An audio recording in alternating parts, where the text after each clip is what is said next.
Totoo po na tayo ay nangangailangan ng pananalapi. Pero mas higit tayo kailangan ng Diyos kung tayo mismo. Kaya wala kang salapi, punta ka sa simbahan. Mahalaga yung buhay mo ay a living sacrifice, offer to the Lord. Dito po tayo sa 2 Corinthians chapter 18. Chapter 18. So, hindi ko tinanggap ko na yung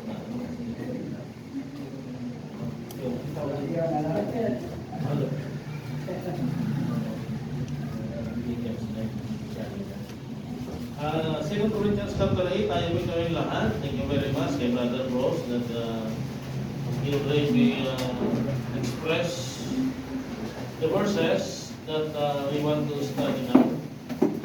Chapter 8, verses 7 to 9. 7 to 9. Basahin ko at sundan niyo po sa versikulo, verse 7. Therefore, as ye abound in everything, in faith and utterance and knowledge, and in all diligence and in your love to us, see that ye abound in this grace also. I speak not by commandment, but by reason of the forwardness of others, and to prove the sincerity of your love. For ye know the grace of our Lord Jesus Christ, that though he was rich, yet for your sakes he became poor, that ye through his poverty might be rich. Thank you, Lord, for these blessings that we have in this earth. Thank you for the ministry of Pastor Jeffrey here in this part of your ministry. Tayo po ay, kami po ay nagtrito kayo po nandiyan sa kanan niyo sa langit. Subalit sinusubaybayan niyo po ang aming gawain. Kayo may taas sa aming kalpunan. Kaya ang dalangin sa dakilang pangalan ng Kristo namin ang pagligtas. Amen. Okay po, sa madaling salita ay salamat po sa inyo for this first time Pastor Jeff invited me. Matagal ko na rin po gusto feeling si Pastor Jeffrey so many years na naman. At hindi nagbago si Pastor Jeffrey. Paano pa rin ito? Patikas pa rin sa lahat ng pagkakataon natin. Nagsasalita, tumatayo, at even in our basketball playing, maliksi pa rin po si Pastor Jeffrey. Pero ako hindi ko nakikilanin. Mas bangga si Pastor Jeffrey sa amin, pero I believe na sa ministry, pantay-pantay tayo mahal. Kamatayan lang ang ating mga hantungan ng paglilingkod. Ang title ho nito ay The Working Grace in Me. Subalit, this is referring to abounding grace. At dito po sa ating pong tinalakay, sa verse 7, tingnan niyo po, kasama ko pala ng aking mahal na Mrs. Si Ma'am Rose. At siya po ay nanay ng dalawa namin anak. At asawa siya ng isang pastor. So far, dito po tayo sa verse 7. Therefore, as ye abound in everything, lahat po tayong nananagana. In everything, bawat bagay, sakana ka. Hindi tayo pinagkikira, pinagkukulang ng Diyos. Number 1, in faith. Number 2, utterance. Number 3, knowledge. Number 4, diligence. At ang sabi ko sa number 5 ay love. At ito lamang ito ang kumikilo sa atin. To abound this grace that God entrusted in us. Kaya sabi niya sa verse 7, see that ye abound in this grace also. Minsan hindi natin maintindihan ano bang biyaya. Ang biyaya po ay isang karisma sa ating salita o sa salitang Grego. Ito po ay charis. At ito po ang nagiging catalyst natin why we can give in any cost. Kahit anong halaga yan, kaya mong ibigay sa Panginoon Diyos. Kahit buhay mo, pinibigay yan. Salapi pa kaya.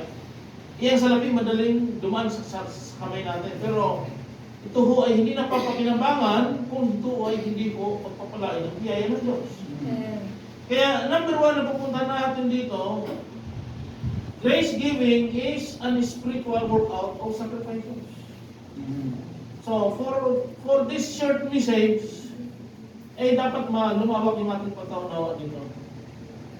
Grace giving is a spiritual workout of sacrifices. Isang sakripisyo na kumikilos sa bawat biyayang ibinigay ng Diyos sa atin. At ang biyayang ito ay nakapaloob sa 5 ito. faith, utterance, knowledge, diligence, and love. At kung wala ho ang limang ito, kahit anong bigay mo sa Panginoong Diyos, wala kong epekto yun. Kasi ikaw ang nag-workout, hindi yung spiritual life mo. Kaya, dito sa Hebrews chapter 13 and verse 15, by Him, therefore, let us offer the sacrifice of praise to God continually. That is the fruit of our lips, giving thanks to His name. Once you commit vows to the Lord, napagdaanan natin sa Diyos ko, just to pay. Huwag mo ipagpaliban ito, sapagkat ito ho ay kasalanan kapag sinabi mo na gagawin mo pero hindi mo ginawa. Ito ay kasalanan.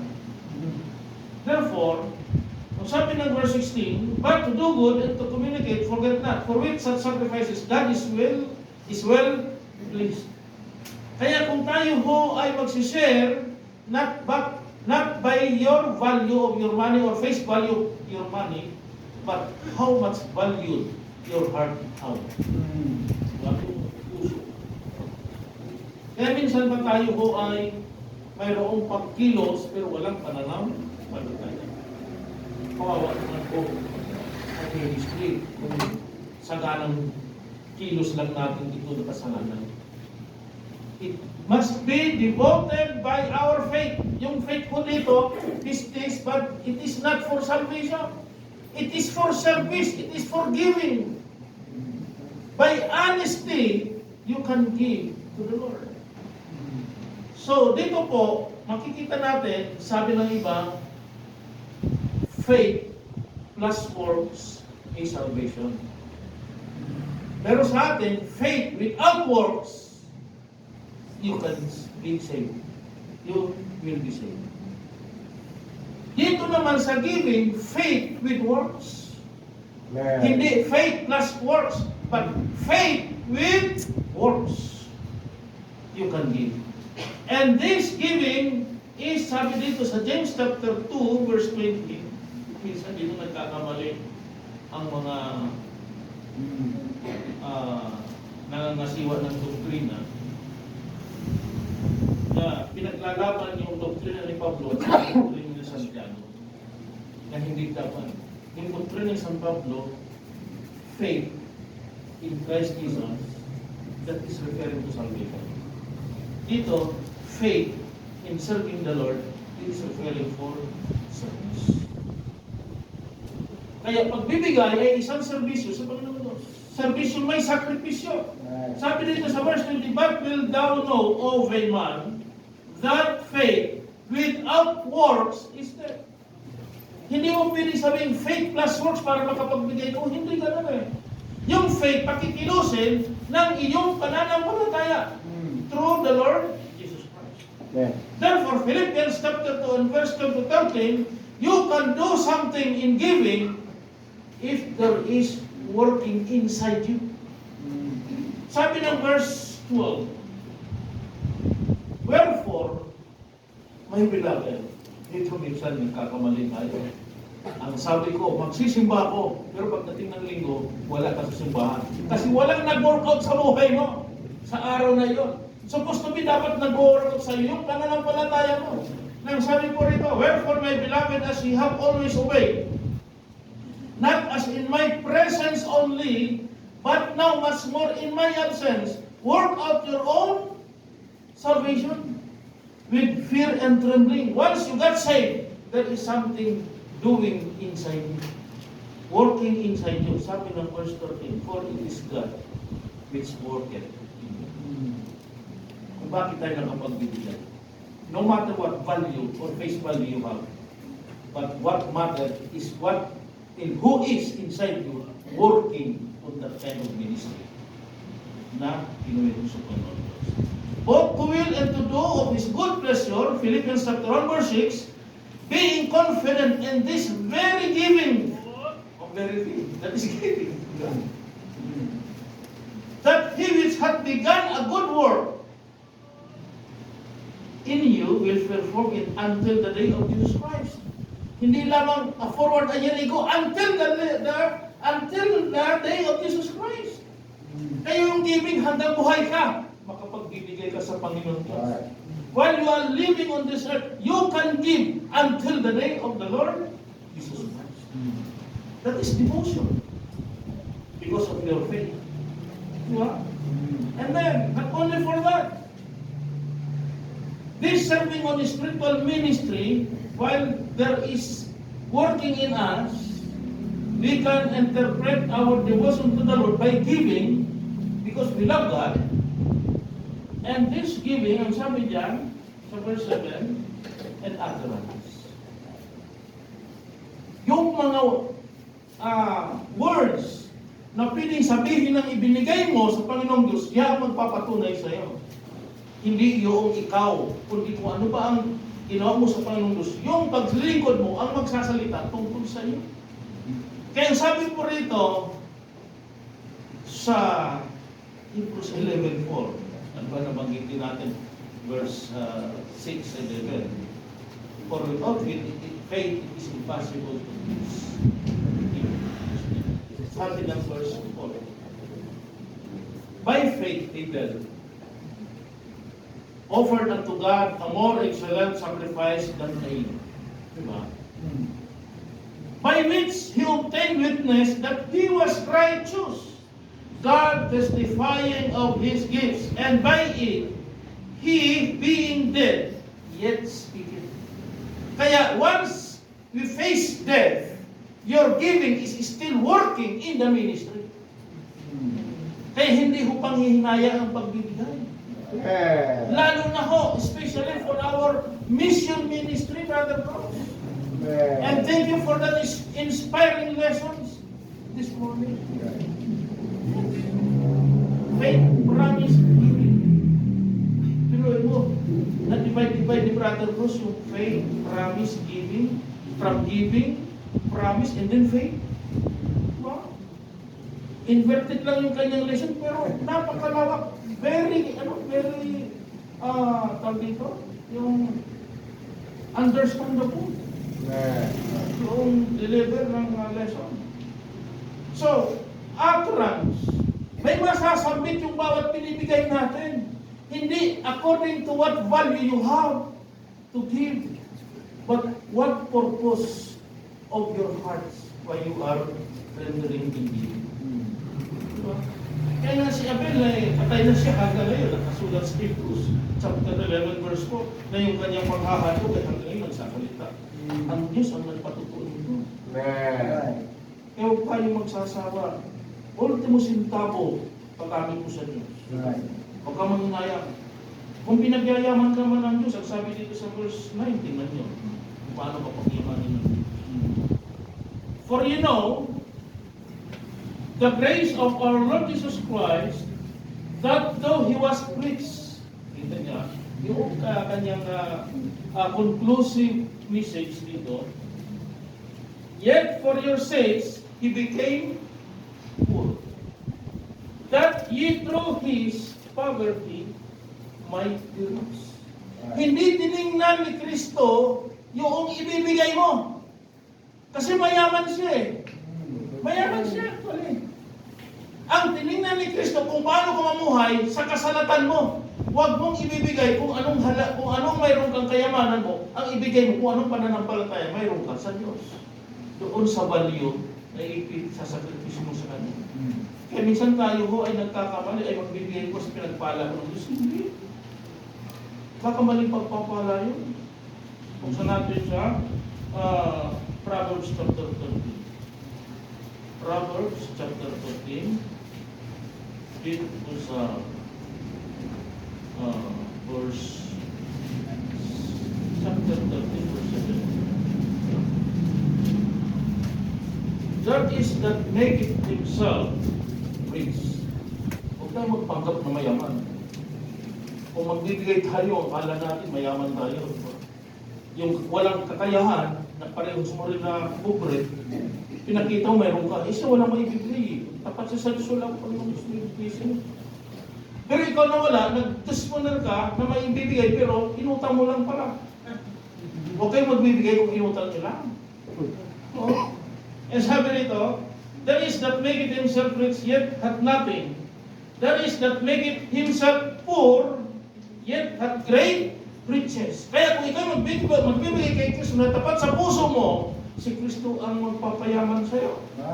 Sa pamagitan ng pananampalataya at pagpapatotoo na ang ibinigay mo ay mayroong value sa ministry ng misyon. Kaya dito po sa pangatlo, the knowledge, I should say, knowledge.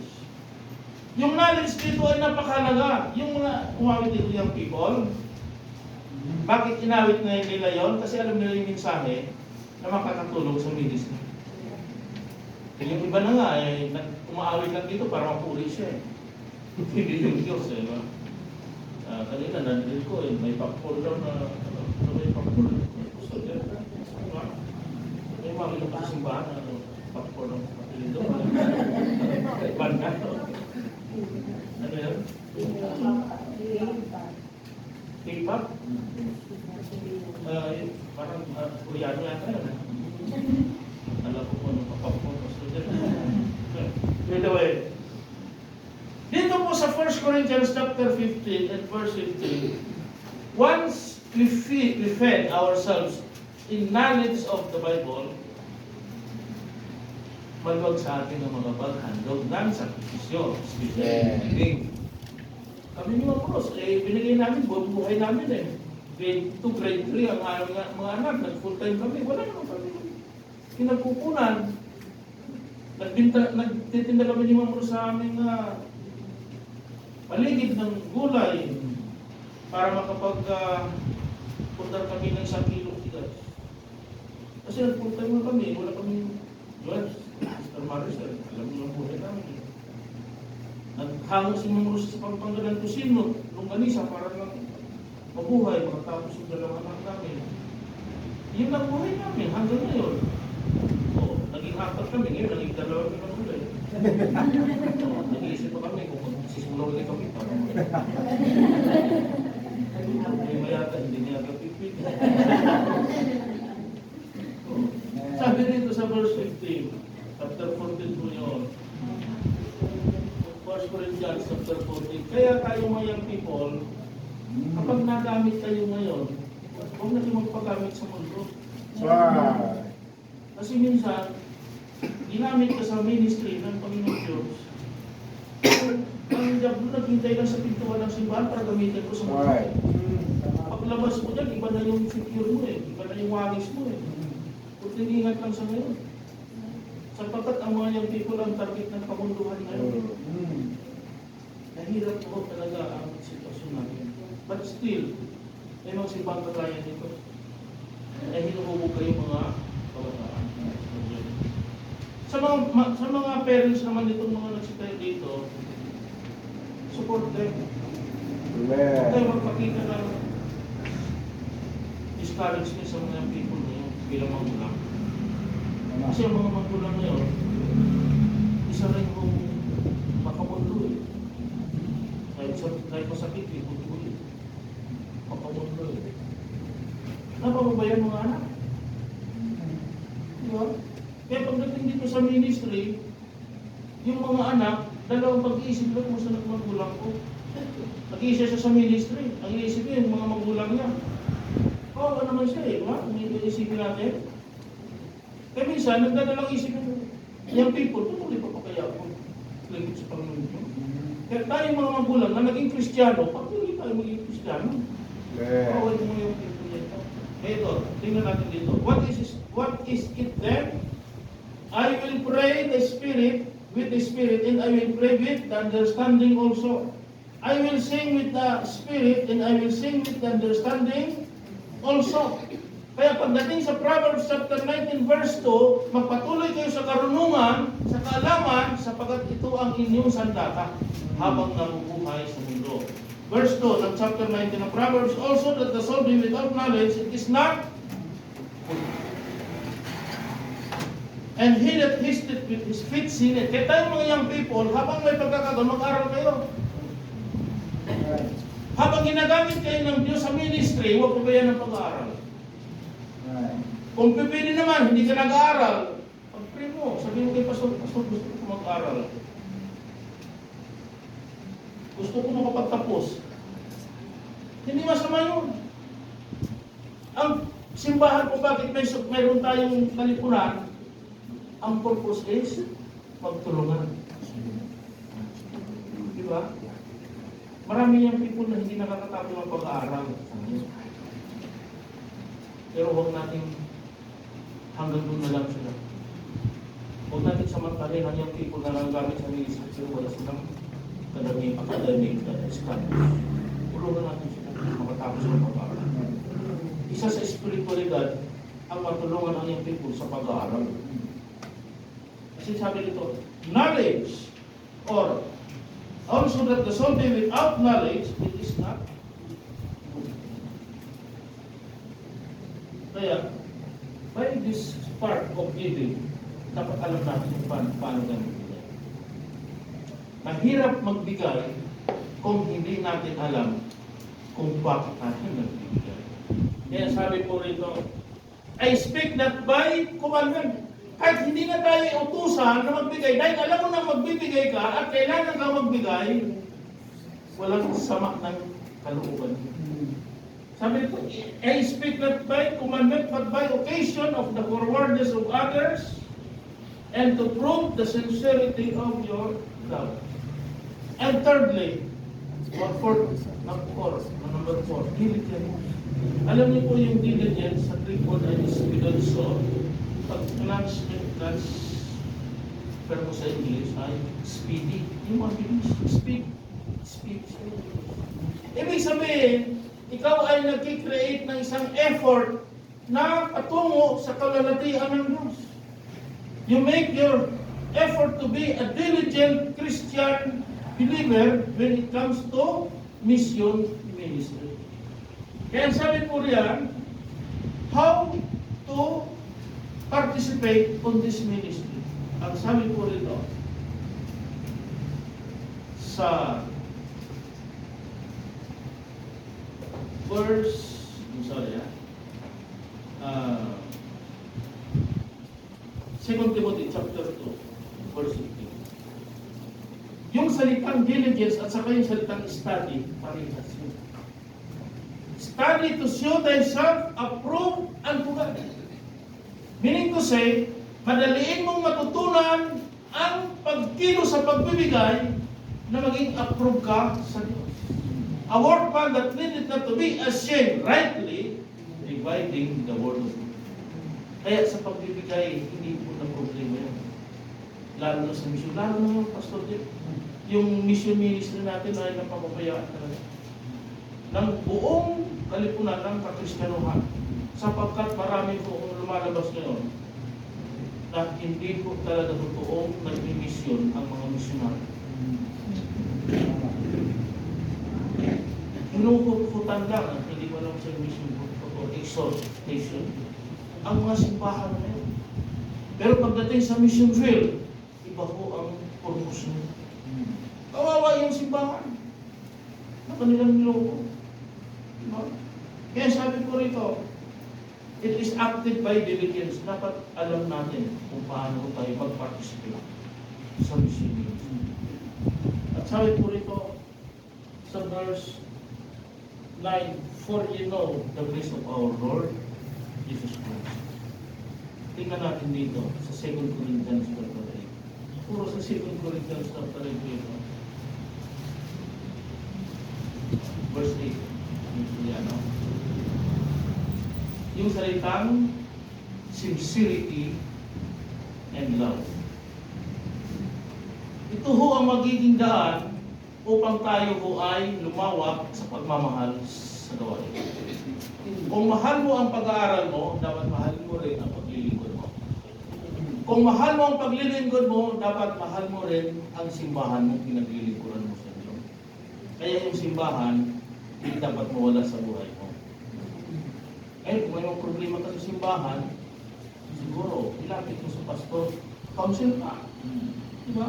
Kaya sabi po rito sa 2 Corinthians chapter 8 and verse 8, I speak not by commandment, but by occasion of the forwarders of others, and to prove the sincerity of your love. Nang sabi niya sa 1 Corinthians chapter 13 verse 3, and though I bestow all my goods to feed the poor, and though I give my body to be burned and have not charity, it profited me nothing. So completed by charity, by love. Kaya ang sabi po riyan, it is by sincerity of your love. Kaya ito sa verse 7, panglima yun eh. Diba? Sabi dito, and in your love to us. So thank you very much sa simbahan na itinay ni Pablo. Ang sabi rito ni Pablo, mahal niyo kami. Thank you very much. Pagmamahal niyo sa amin. Kaya minsan pa, yung pag-ibig nito ay isang nakapataas na antas ng pagkakakilanlan bilang Kristiyano. Lalo na simbahan, bilang Kristiyano simbahan. At dito ho, sa Malakay na binanggit natin doon, sa Malakay chapter 2 verse 10, minsan ipag kinukontra sa ating mga baptist. Nang sabi doon, sa Malakay chapter 10, ye are cursed. Verse 10, I'm sorry.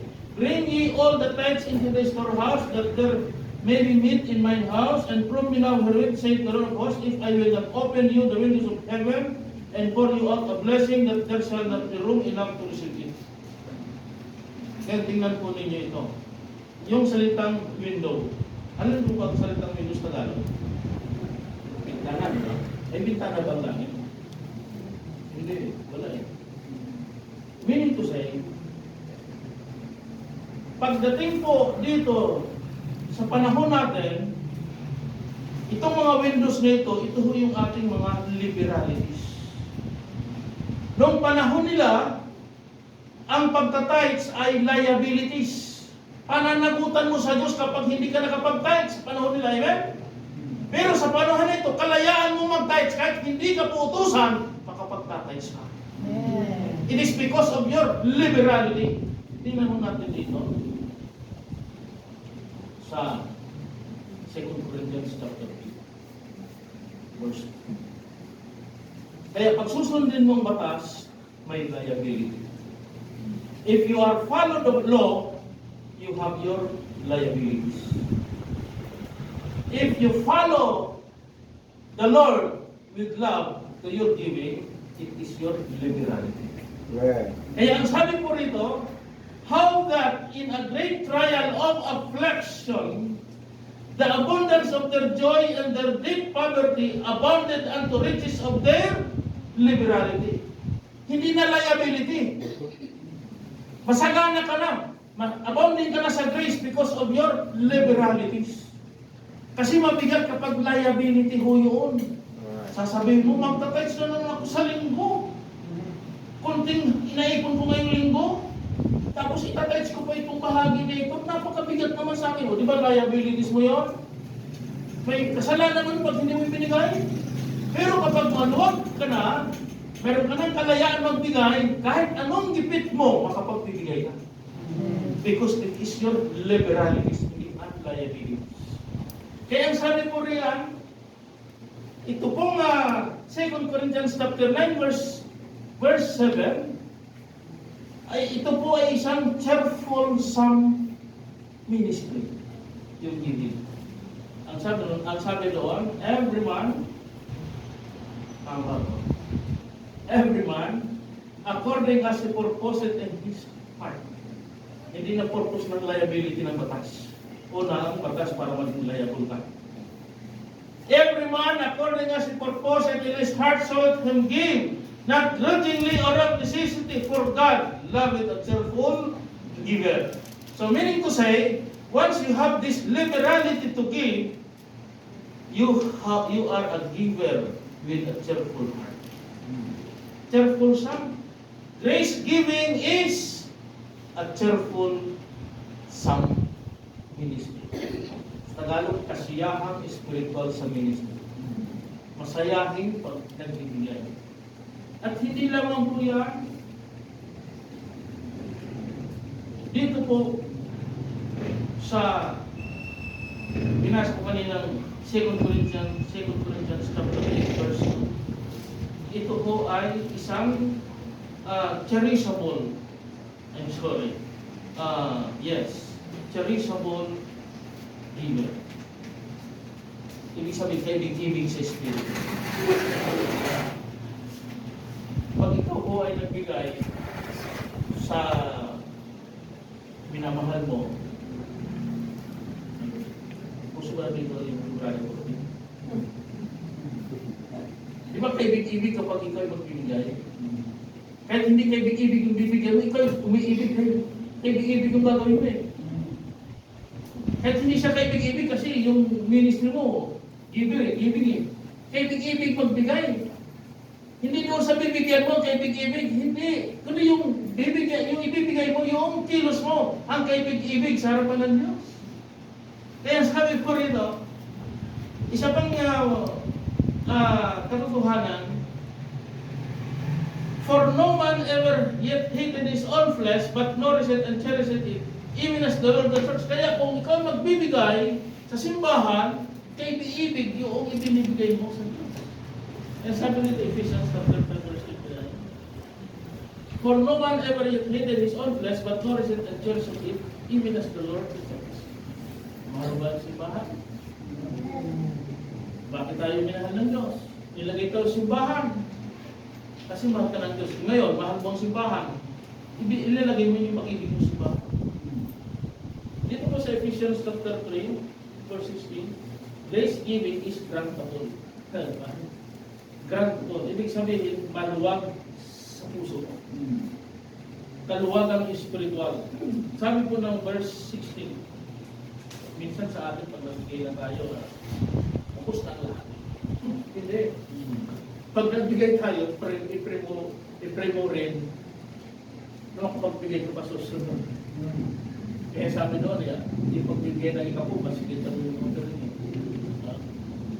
Beyond the times, so we can have also to give another sort of giving. Dito sa verse 16, that He would grant you, according to the riches of His glory, to be strengthened with might by His Spirit in the inner man. Hindi ka na nagbibigay dahil gusto mo, kundi nagbibigay ka dahil yung unang lumang pagkatao ay lumipas na, ikaw ho ngayon ay bagong tao na, nakapagbibigay ka na ayon sa bagong pagkatao. Yung inner man nito, new creature. Kaya that He would grant you.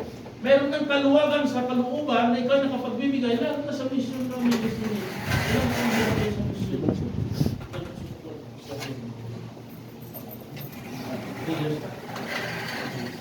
Pangatlo na ngayon, biruin mo yun. Nakasurvive kayo sa 2 taon. Pagdating ng 5 taon, ingatan nyo po yun. May gugulo sa mission ministry. Sigurado po yan. Kaya huwag ka magtitiwala sa mga ibang mo na tao. Kasi kami ginulo eh. Ganda ng mission ministry namin, ginulo kami. Kaya wag lang matinag. Magpatuloy lang tayo. Kaya minsan pa, yung ating liberality nawawala dahil sa kaguluhan ito na gustong tanggalin ng Diablo ang ating pong pag-ibig sa mga kaluluwa through this ministry of mission. Tingnan mo nangyari sa amin, nagkagulo-gulo nga kami doon. Pero hindi ka pinabayaan ng Diyos. Nagpatuloy ang Diyos sa mission field. Iniwan kami 37 personal na iwan simbahan. Pero dahil pasuluin at sa mga pagtutulungan, lumahuli ka rin. Tulong-tulong lang tayo. Huwag mong isipin yung bigat ng ministry. Magaan mo sa ministry ang buhay. Kaya grace giving is wonders of divine provision. Wonders po yan.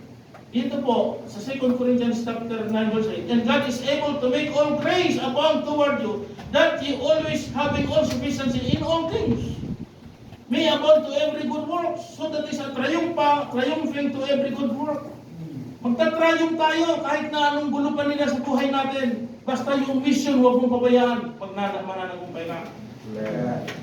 Kahit anong plano ng Diablo, sirain ka, sirain ang ministry, sirain ang simbahan. Basta yung mission ay huwag mong kahit tulutang mawala, tuloy-tuloy. Sa amin, hindi namin mission. Kahit wala na kami nagbigay, nagbigay pa rin. Pinablessing mo ka. Triumphing to every good work. Because there are wonders of divine provision. Diba? God shall supply all your needs. And also trusting that grace giving came from God, not came from any man. Huwag ka magtiwala sa nagbibigay sa inyo, kundi sa Diyos. Pasalamat ka sa Diyos because there is man used by God to support the mission. Kaya sabi po rito, 2 Corinthians chapter 3 verse 5, not that we are sufficient of ourselves to think anything as of ourselves, but our sufficiency is of God. Magpasalamat tayo at mayroon tayong tinanggap na blessing through this man na concern sa ministry. Salamat ka sa Diyos. Alagaan mo lang ang kanyang espiritualidad. Sapagkat yan ay padala ng Diyos sa iyo. Kaya sabi po rito, yung pagtitiwala mo sa grace giving, sa Diyos ka nagtitiwala yun eh. Kasi ang Diyos ang nag-supply sa inyo yun eh. At alam niyo po, kahit mahina ang simbahan, may gamot yun. May gamot. Ano ang gamot dito? Yung blessings at mga karamdaman. Blessed din na po ito. 2 Corinthians 12 verse 9. Yung therapeutic blessings. Therapeutic blessings. May mga blessing na nakakasama. Ang akala natin blessing. Pero sumpa na pala. Bago pupuntahan dyan, titingnan muna natin. Yung blessing, huwag mong asahan na yan pala ay blessing. Na yan pala ay blessing mo. Pero yan pala ang tawag dito, magpapahamak sa iyo. Tingnan natin, Malakay. Yan din sa Malakay. Sa Malakay chapter 2. Kaya kunting ingat lang sa mission ministry. Pag may nag-away sa'yo, sabi mo, kung wala akong support dyan, hindi magtatagod ng mission na yun eh. Diba? Huwag mo intindihin yun. Ang intindihin mo, Panginoon Diyos. Mahal ka tutulungan. Chapter 2, ng verse 2. Malakay chapter 2, verse 2. Kapag nagkakasakit na ang simbahan, ito ang dahilan. Pero may blessing din, therapeutic ang tawag. Therapeutic blessing. Yan. If ye will not hear, and if ye will not lay it to heart, to give glory unto my name, saith the Lord of hosts, I will even send a curse upon you, and I will curse your blessings. Yea, I have cursed them already, because you do not lay it to heart. Kaya kapag may nagbibigay na wala sa puso at baliwala lang sa kanyang pagbibigay, dahil ang gusto ay siya maitaas, curse yun. May sumpa yun.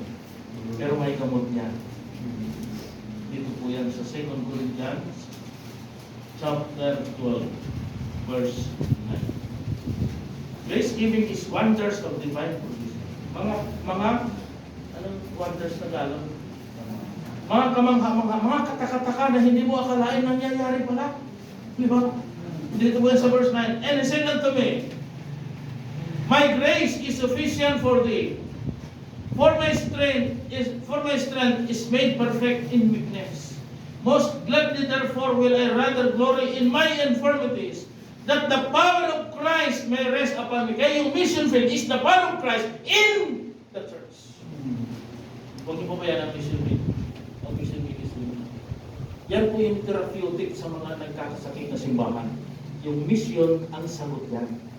Kaya sabi niya sa verse 10, therefore I take pleasure in infirmities and reproaches and necessities and persecutions in distresses for Christ's sake, for when I am weak, then am I strong. Kaya kung kailan ka hinahamak ng kasakitan na yan, karamdaman na yan, kapag patuloy kang magmamahal sa mission giving, doon ka gagamutin ng Diyos. Yan po ay wonders of divine provision. Pero ito yun, aanap-andap na yung ilaw ng simbahan, pero bigla suliklap dahil sa mission ninyo. Huwag mo ba yan ang mission? Napakalaga mo sa buhay ng Diyos niya. Thank you very much. Salita mo yun, manalangin.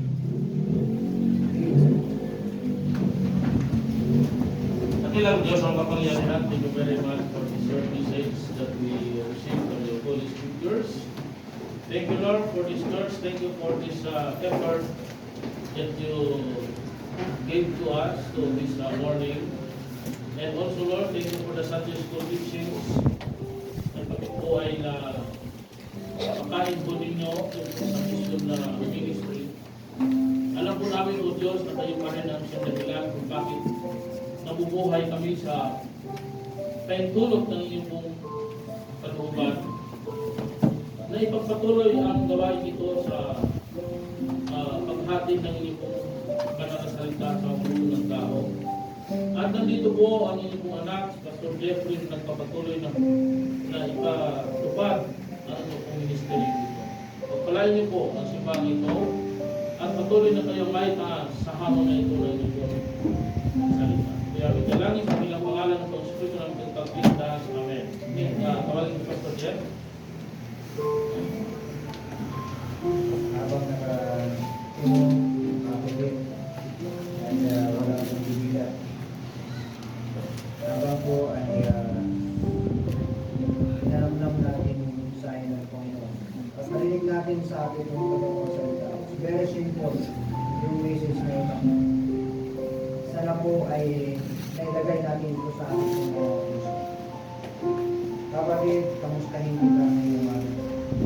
Pinag-pray mo ba sa puso mo, sa isip mo, yung mga biyaya na pinanggap mo sa Panginoon, yung saganang biyaya ng Diyos na pinagdala sa iyo?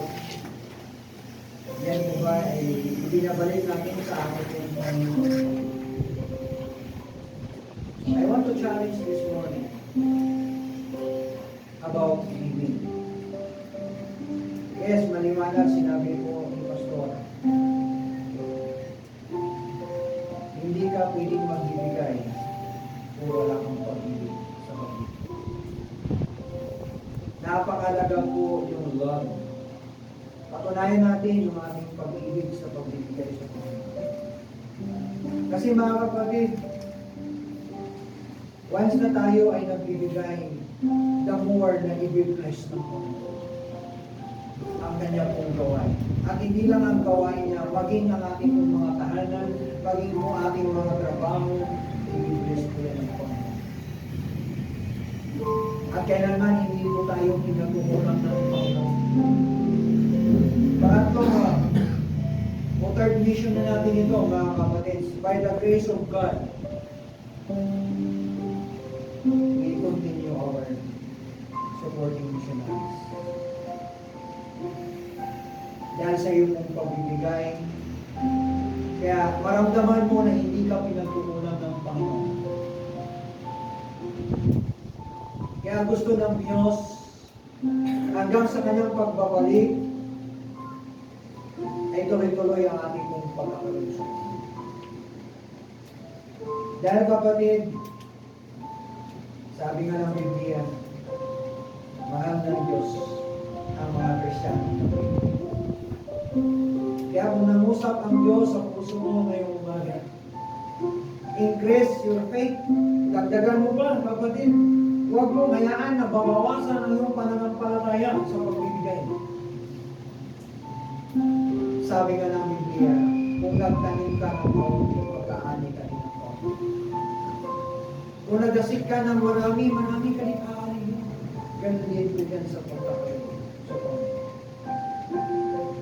Kaya kung nangusap ang Diyos sa puso mo ngayong umaga, yan sa iyo pong kinakatayuan, mga kapatid, kausapin mo ngayon ang Panginoon. Lord, ito po yung aming mission statement. Ito ang pangako ko sa iyo, Panginoon. Kahit kami ay gigipit man, kami po ay salat man, Lord, ito ang puso ko, kailangan mong magbigay para sa gawain mo, para sa mga manggagawa ng Panginoon. Mayroon tayo ngayon, kapatid. Lord willing, madagdagan po yung 10 missionary. And then next year pa, another pa. Hanggang hindi pa bumalik ang Panginoon, magdagdag pa tayo. Dahil i-bless naman ang Diyos ang mga puso natin at ating mga panganayan. Kausapin mo ngayon yung umaga ko, Lord, sa araw na ito, kailangan ko ibigay yung nararamdaman. Huwag tayong matakot, huwag tayong maya, kapatid. At malinaw naman yung sinasabi palagi ng Biblia. Remember, the Church of Macedonia, sa lalim ng kanilang karunaan, sa lalim ng kanilang paghihirap, pero nakaya nilang mabigat. Kaya pinagpaalan sila ng Panginoon. Samantala ang Church of Corinth, napakayaman kapatid, pero hinamon sila ni Apostol Pablo na magbigay. Tayo din kapatid, sinachallenge tayo ng Diyos kaya baga sa ating mong pagkakalo. Magbigay tayo. Magbigay tayo ng nakangiti. Magbigay tayo ng marunong sa puso. Huwag nating pigilan ang ating mga sarili na magkalungsod. At makapagsuporta pa ng mga manggagawa. Meron tayong taga-Madagascar, malayo no? Vietnam, Chile, mga kapatid. Suportahan natin sila dahil nga si Pastor Charlie, kapatid, sabi niya sa akin, Pastor, hindi ko na hintayin yung suporta ng ibang mga misyon. Kailangan makaalis na po ako dahil meron akong 10K. Sabi. Mga kapatid, pray natin ang mga manggagawa ng Panginoon. Dahil sa ating pong pagtulong, dahil sa ating pong pagbibigay, i-bless ka ng Panginoon. Bibigyan kita ng ilang minuto, kausapin mo ngayon ng Panginoon. I-surrender mo. Sabihin mo sa Panginoon, Lord, ang tithes ko, ibigay ko sa church. Ang missions giving ko, ibigay ko sa mga missionan. Nagpasan ko pa, Panginoon.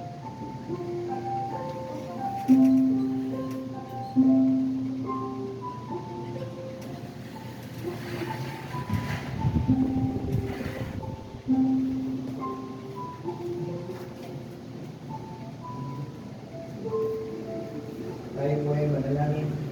Ay pagkarain ng Panginoon ng ating mga nalulog at mga nalulog. For our closing this morning, we ask our brother Bruce to lead us in our closing prayer. Lord, we thank you so much for today, Lord. Thank you for this awesome time that you've given us, Lord, to focus more on the world, Lord, and not quite as much on here.